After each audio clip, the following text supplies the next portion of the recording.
Alors, comme promis, voici ma stratégie personnelle qui nous a permis de surmonter ces défis. Déjà, on a créé un équilibre entre trois piliers. Un revenu en ligne indépendant de notre lieu de résidence, un réseau social hybride, à la fois local et international, et une routine de bien-être mental qu'on maintient peu importe où on se trouve.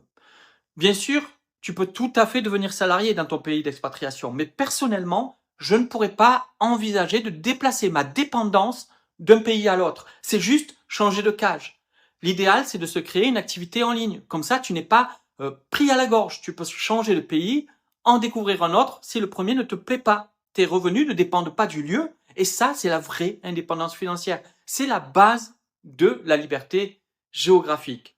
Et pour la paperasse aussi, ça simplifie grandement les choses. À partir du moment où tu peux prouver que tu as des revenus réguliers issus d'une entreprise, euh, on te pose beaucoup moins de questions. Mais attention, pas une entreprise en France si tu ne veux plus être résident fiscal français. C'est un autre sujet, mais tu dois absolument chasser tout risque fiscal. La règle, c'est simple.